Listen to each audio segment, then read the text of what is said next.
Bismillahirrahmanirrahim. Assalamualaikum warahmatullahi wabarakatuh. Bertemu kembali bersama saya, Elis Nurhayati, berasal dari SMA Negeri 16 Garut. Kita belajar kembali yuk. Pada kesempatan ini, kita akan belajar tentang organ pada tumbuhan, yaitu akar.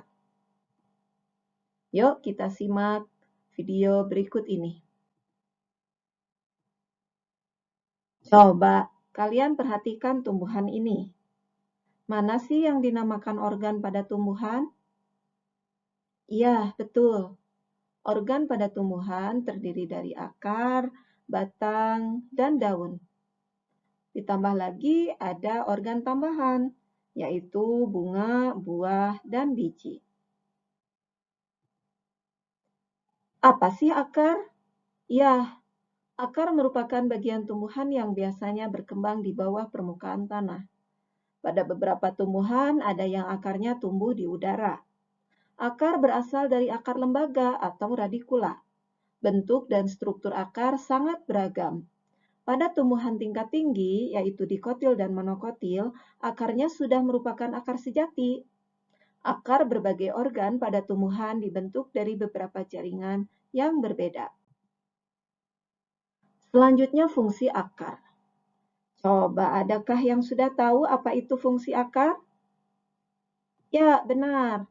Yaitu yang pertama untuk mengikat tubuh tumbuhan pada tanah.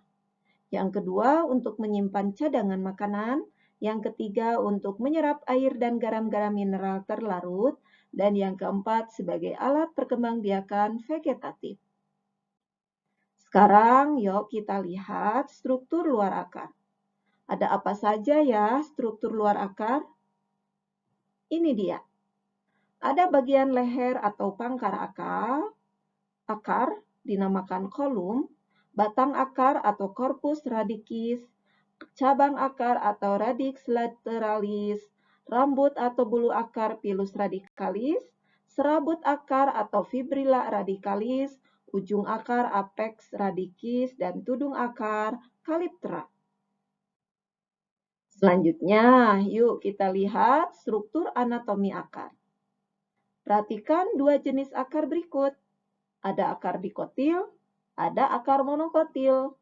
Keduanya sama, dibangun oleh beberapa jaringan, yaitu dari luar ke dalam ada akar rambut, ada epidermis, korteks, endodermis, perisikel, floem, xilem, dan inti.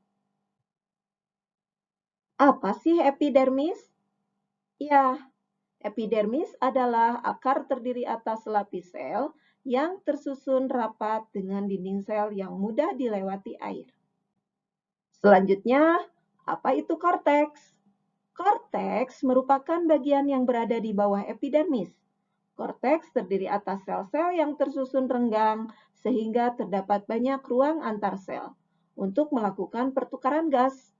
Sebagian besar korteks dibangun oleh jaringan parenkim, kolenkim, dan sklerenkim. Korteks berfungsi sebagai tempat penyimpanan makanan. Lapisan terluar korteks terdiri atas sel-sel yang dinding selnya mengalami penebalan oleh zat suberin dan berdiferensiasi menjadi eksodermis, sementara itu lapisan terdalamnya berdiferensiasi menjadi endodermis. Selanjutnya, apa sih endodermis? Endodermis merupakan lapisan pemisah antara korteks dan silinder pusat. Endodermis tersusun atas sel-sel yang mengalami penebalan dari zat gabus atau suberin dan lignin, membentuk deretan seperti pita yang disebut pita Kaspari. Penebalan dinding sel pada pita Kaspari membentuk huruf U. Selanjutnya, apa itu silinder pusat? Silinder pusat merupakan bagian terdalam dari akar. Silinder pusat itu terdiri atas berbagai macam jaringan, antara lain perisikel, berkas pengangkut, dan ampulur.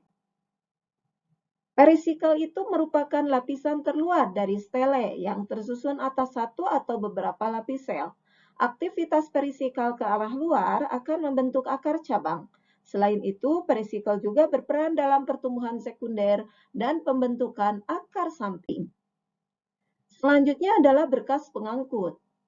Berkas pengangkut merupakan bagian yang terletak di sebelah dalam dari perisikal. Berkas pengangkut ini terdiri atas silem dan floem. Pada monokotil, letak silem dan floem berselang-seling menurut jari-jari. Sementara pada dikotil, silem berbentuk bintang di pusat akar dan dikelilingi oleh floem. Pada akar dikotil terdapat kambium di antara silem dan floemnya. Selanjutnya empulur. Empulur merupakan bagian yang terletak paling dalam. Empulur terdiri atas jaringan parenkim. Selanjutnya, yuk kita lihat perbedaan akar monokotil dan dikotil. Perbedaannya terdiri dari yang pertama sistem akar. Pada monokotil dinamakan akar serabut, sedangkan dikotil pada akar tunggang. Yang kedua, batas ujung akar dan tudung akar kalau pada monokotil itu jelas, sedangkan pada dikotil tidak jelas. Yang ketiga, perisikal. Kalau monokotil terdiri dari beberapa sel, fungsinya membentuk cabang akar. Sedangkan kalau pada dikotil terdiri dari selapis sel, fungsi membentuk cabang akar dan juga kambium gabus. Yang keempat, berkas pengangkut silem. Kalau pada monokotil berselang-seling membentuk lingkaran. Sedangkan kalau pada dikotil, silem bentuk seperti bintang dan terletaknya di pusat akar. Yang kelima, jumlah lengan protok silem. Kalau pada monokotil itu lebih dari 12, sedangkan kalau pada dikotil hanya berjumlah 2-6 saja. Yang keenam, kambium. Kalau pada monokotil itu tidak ada, sedangkan kalau pada dikotil ada. Yang ketujuh, empulur.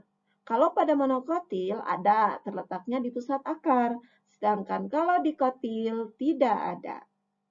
Itulah berkaitan dengan organ akar, baik itu pada akar monokotil dan dikotil.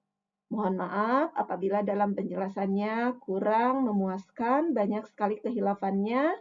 Terima kasih. Assalamualaikum warahmatullahi wabarakatuh.